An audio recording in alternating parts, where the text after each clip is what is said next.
It's been a long time since I've done a video, and I just wanted to talk about what made me decide to start my YouTube channel back up again. And that reason is my students. I've been teaching at Morehouse College for 2.5 years. This is going to be the second semester of my third year at Morehouse College, and my students here are the reason why I've decided to start making videos again. So I've had multiple students come to me and say, I found your YouTube channel. Or some of them might say they found my blog. And I've had a couple students tell me they read my blog, a couple students say they found my YouTube channel. I'm actually followers or whatever with a couple students on Twitter, and they have fun interacting with me there. So my my students shape who I am as an instructor. I've been an instructor at 5 colleges and universities, counting Morehouse. And I have to say, the way I teach in class, the way I interact with students it varies greatly depending on the students I have. When I have a very talkative group of students, I have a more personal, I would say, I have more rapport with the students. I have a closer relationship with them. We have probably more fun in class. And when I have more reserved students, a quieter class, I'm more reserved and quiet, and that my teaching style is reflected by my students. And I can see different types of students. A lot of students just don't care. They see me just as another professor. I'm an obstacle in their way of getting their degree, or I'm a stepping stone they need to step over to get their degree. I'm not really a person to them. I'm just a part of their educational experience. Um, but some students go out of their way to get to know me. Some students think of me as a friend. Some students think of me as a hero, and it's very flattering when students do. Some students treat me as a role model. They view me as a role model. They may not consciously think it, but they do act like, I want to be like Dr. Penrod.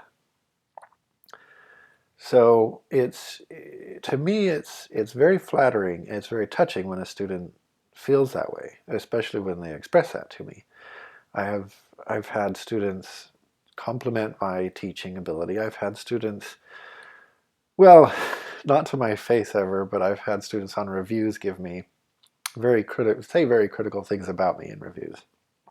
And I welcome feedback. I would like to become a better instructor, and I welcome feedback in whatever form it comes. Um, so I've had students come to me and say that they watch my YouTube videos or they read my blog, and whenever they do, that inspires me. So when they tell me they read my blog, that inspires me to blog more. I feel like, I've been letting that slide as well, and sometimes I feel like I should blog more often. And I felt like I should make more YouTube videos because I've had students tell me that they watched it. In fact, one time I was in the cafeteria at Morehouse, and a student that I had never seen before, never had in my class, he walked up to me and said, "Are you Dr. Penrod?" And I said, "Yes, I am." And he said, I saw you on YouTube." So, I mean, obviously, if he'd seen me on YouTube, that's how he recognized me. But it was, it was, I'll have to admit, it was a little bit spooky, creepy, whatever. But it was also flattering that a student that I didn't even know had watched my YouTube videos. And I wanted to just use this video as a time to talk about my students and talk about how much they mean to me and how they have affected me as a person.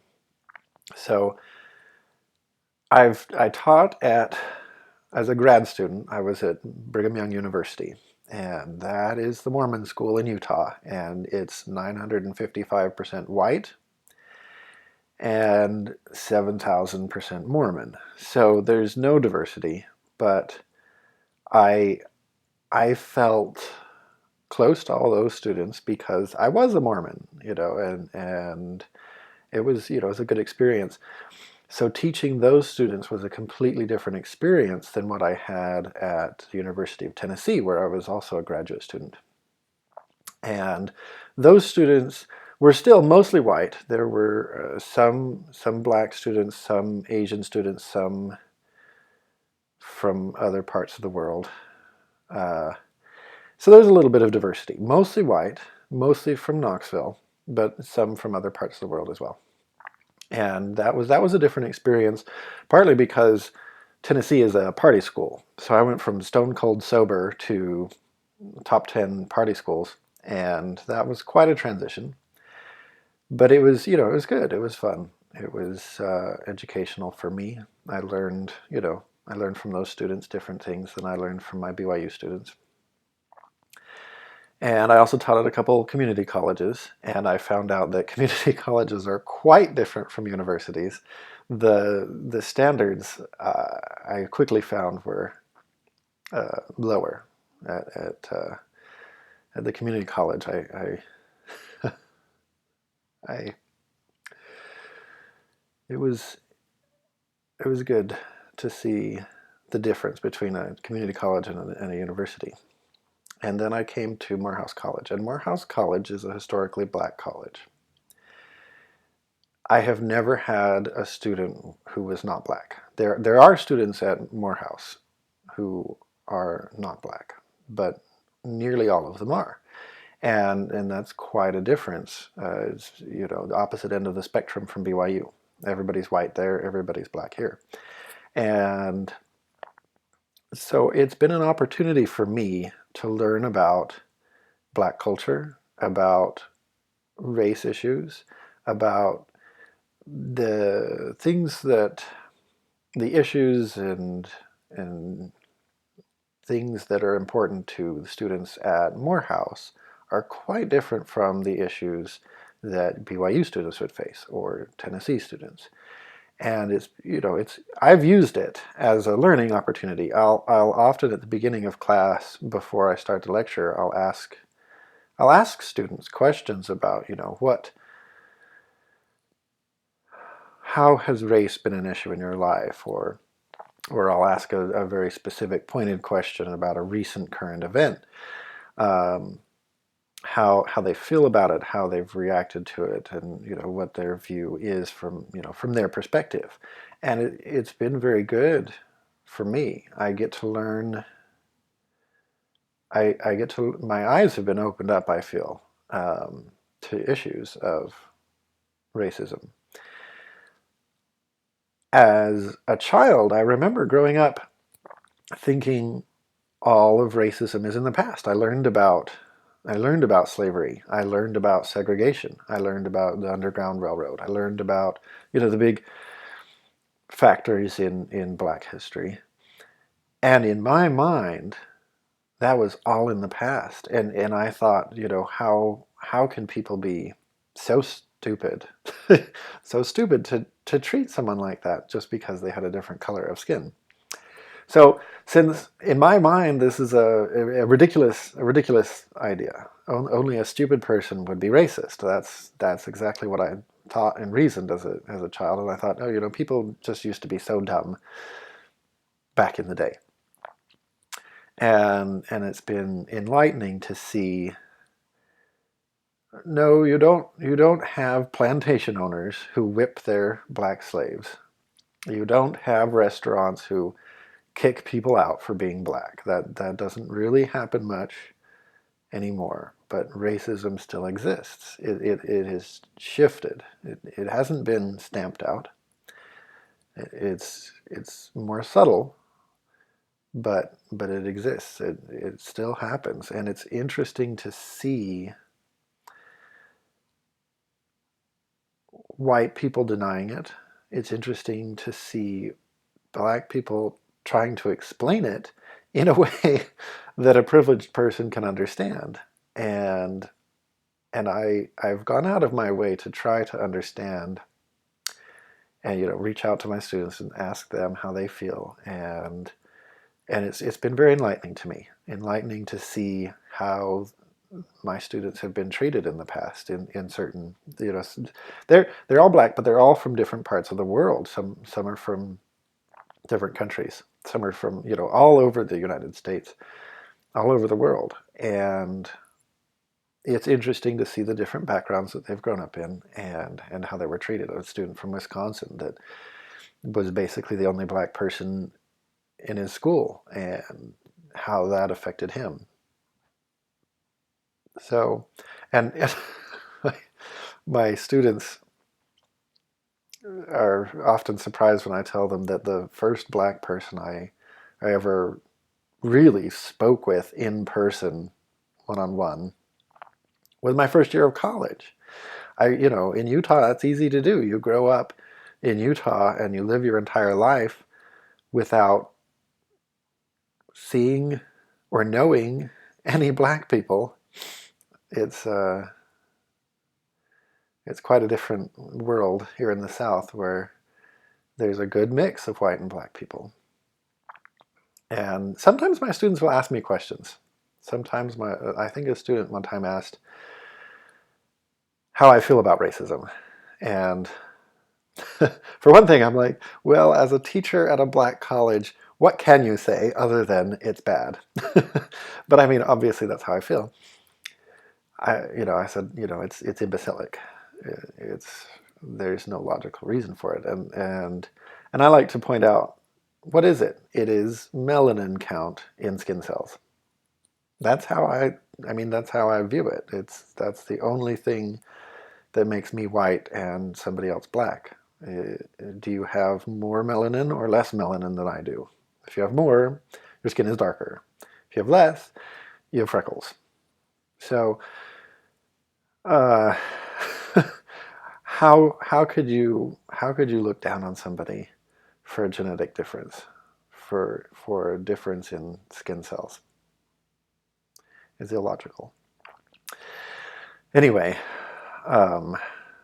one student asked, if I had a daughter, would I allow her to date a black man? And the first thought I had when the student asked was, well, I'd be willing to date a black man. That's not beyond the realm of possibility for me. So, but it hurt. It hurt me that was a question that one of my students had. I look at these young men, I see them, and I see many of them are very accomplished young men.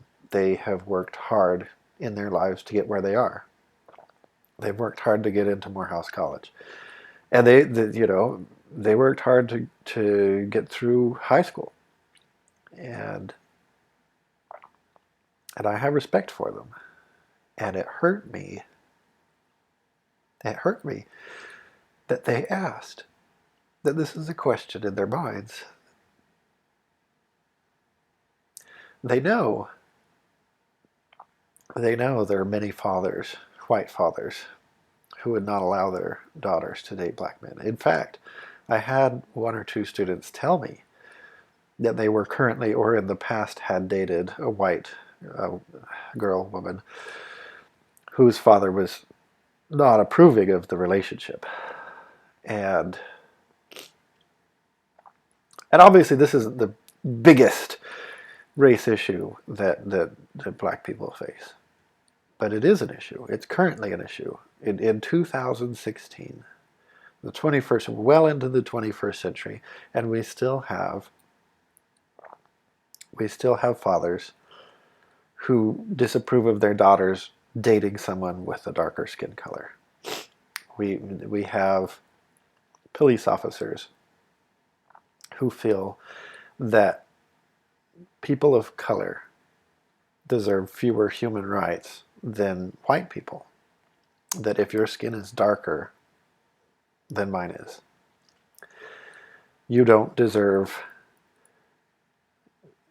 to be read your Miranda rights. You don't deserve the due process of law. You deserve to be executed on the spot just because the police officer believes that you are doing something wrong. Whether you actually did something wrong or not. You could be a 12-year-old boy sitting in a park, not hurting anyone, not holding a lethal weapon, and be shot dead instantly. It could happen. You could be pulled over, maybe for speeding, and end up dead because your skin is too dark. And that hurts me. It's offensive to me. It makes me ashamed to be white. It makes me ashamed that I share something in common, my skin color. Granted, that's nothing that I have control over, but it is something I have in common with people who feel that it is acceptable to treat other people with disdain, disrespect, contempt, just because of a genetic difference. And I'm honored by the fact that my students trust me and confide in me, and they share their thoughts and their feelings about their own personal experiences and also Black culture in general. Just as a community, how is the Black community getting along, and with white people? It's humbling to me that when my students open up and share these things with me. It's educational, it is enlightening, and disheartening. I know that in the future things will get better. I don't know how long it'll take. I don't know if racism will ever be completely gone. I hope that it will. It may be in 100 years. It may be in 1,000 years. But it is good to see that we're making progress toward that. And I want to do what I can to be part of that progress, to help acceptance and tolerance be the rule and bigotry be the exception. I know what it's like to be discriminated against. Not in the same way that Black people are, but I do experience discrimination because of my sexual orientation. And I don't think it's ever right. I don't think it's ever right to be a bigot, to be bigoted towards somebody, to treat someone differently because of something out of their control, because they have a different skin color, because they love somebody that you don't want them to love. Whatever the case may be, I feel like any bigotry is wrong, and we should do what we can to eliminate it, to discourage people from participating in it. I don't believe that I have any racist friends. There are friends that I have who are unaware of their white privilege. And I do my best to try to help educate them and help them see, no, you aren't racist, you don't call Black people names, you don't spit on them or disrespect them blatantly outright. But perhaps maybe here's something you hadn't thought about before.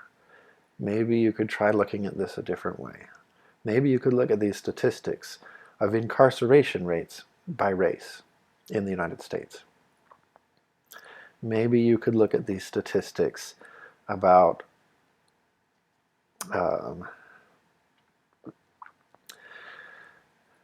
well, drug drug use versus arrest rate. That's another one. We are as a society, systematically, we are much harsher on people who have dark skin colors than people who are white. And I don't know what I can do. I try to do my best to be vocal about it, to raise awareness, and to communicate how passionate I am about this matter. And I don't know what else I can do, but I do want to be part of the movement toward greater equality, true equality for all people, to get away from discrimination and to get toward egalitarianism. And now that I'm a ball of tears, I'll sign off.